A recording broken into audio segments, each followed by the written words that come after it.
Trinidadian is named a global terrorist by the U.S. government. And in sport, despite the Windies' 2 straight losses in the T20 series against Pakistan, the head coach says there's no need to panic. I'm Nicole Best, and this is the Caribbean in 10 for Friday, March 31. I'll be back with the details after the break. Grow your business or promote your event through the services offered by the Caribbean Media Corporation and CaribVision. Our distribution provides a platform on cable, terrestrial television, and websites. We cover carnivals and events from across the region. We can bring your event live and alive to the world. For music makers, program producers, businesses, we can expand your reach to in excess of 2 million households daily. Our other services include news updates to enhance your media products, studio space for program and development.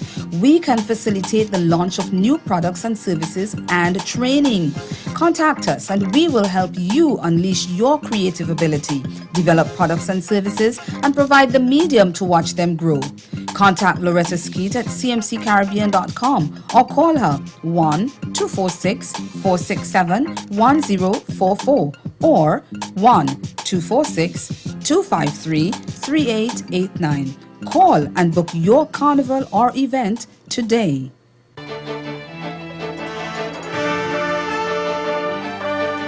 A Trinidadian man has been named by the United States as a global terrorist. Shane Dominic Crawford, one of the first Muslims to leave Trinidad to join ISIS in Syria, was among 5 people added to the U.S. State Department's list of specially designated global terrorists, and that was done yesterday. The State Department said Crawford, who has 4 aliases, is believed to be carrying out terrorist activity on behalf of ISIS, including acting as an English-language propagandist for the group. The global terrorist designation means that U.S. citizens are prohibited from engaging in transactions or dealing with Crawford, and that any of his property and interests in property under U.S. jurisdiction have been frozen. The Trinidad and Tobago government has previously confirmed that several of its citizens are fighting with ISIS in Syria. Crawford was among several people detained in 2011 in an alleged plot to assassinate the then Prime Minister Kamla Persad-Bissessar. No charges were ever laid against the group. But late last year, Crawford was quoted in an ISIS magazine admitting to several killings in his homeland. The World Bank says Caribbean countries can benefit from more regional integration. A new study titled Open and Nimble, Finding Stable Growth in Small Economies, released by the World Bank at a conference in Florida on Thursday, shows that economic size does not matter to the development and economic growth of countries in Latin America and the Caribbean. The World Bank Deputy Chief Economist and lead author of the report, Daniel Lederman, told the conference that though small Caribbean economies are exposed to costly natural disasters, they are quite resilient. What makes them unique is that they tend to be more volatile and they tend to be exposed to costly natural disasters, and they weather those conditions with relatively large governments.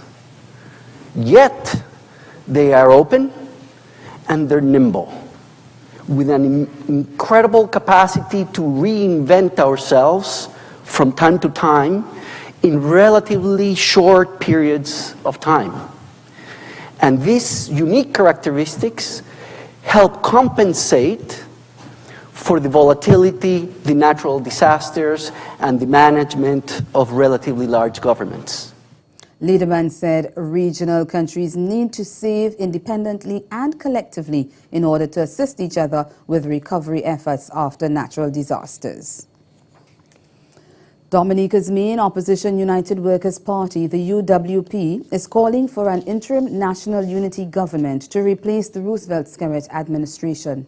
Addressing two public meetings last night, UWP leader Lennox Linton said a government of national unity is needed to look after the management of the affairs of Dominica for a certain period.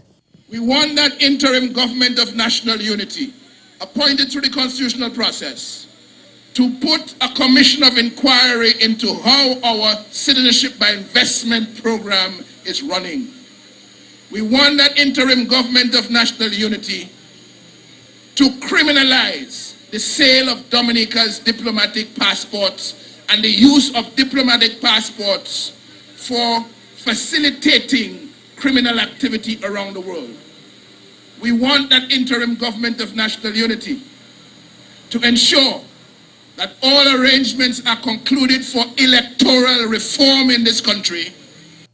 Linton made the call as his party continued to press for Prime Minister Skerrit and his cabinet to step down. But Skerrit has ridiculed calls for his removal from office.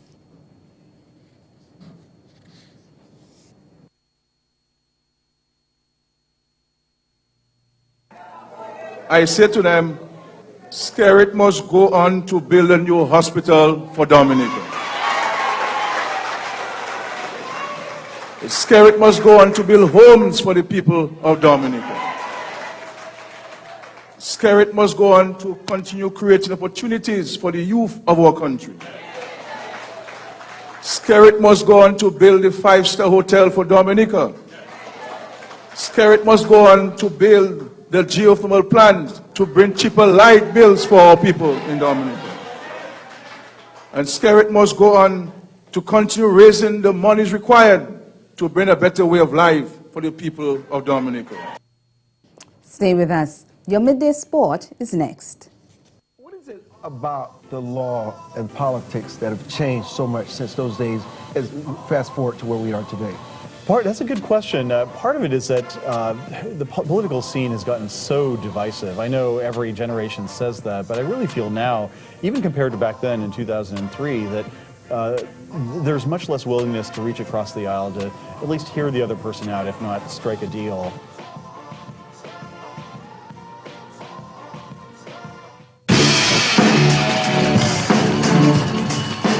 This is my first BWR. It's, I don't know, I hear it's pretty torturous. My approach this year is riding my bike hard.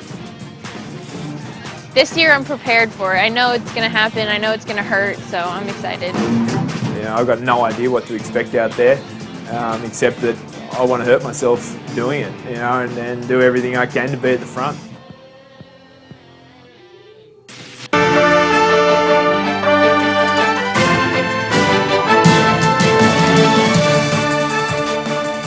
West Indies head coach Stuart Law says there's no need to push the panic button, despite the regional side crashing to a second straight defeat to Pakistan in the four-match T20 series at Queen's Park Oval.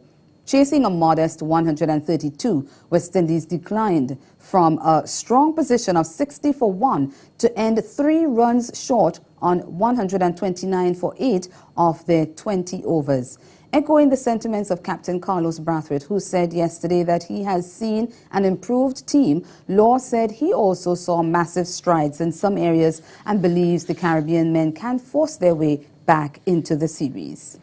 We're slowly improving. I think we played a better game of cricket today. The way we bowled and fielded was a massive improvement. And some of our batting, Marlon Samuels was outstanding.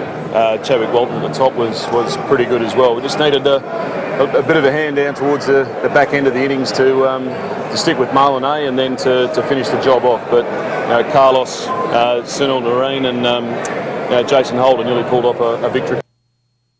The defeat left the reigning T20 champions with a 5-game losing skid dating back to last September in the United Arab Emirates when they suffered a 3-0 whitewash at the hands of Pakistan. But Law, who took over earlier this month for the one-day series against England, which the Windies also lost 3-0, said while there was no immediate plan to make changes to the squad, some would be made if necessary. And that's the Caribbean in 10. Join us again at 6:30 for Caribbean Newsline. Do have yourselves a good afternoon.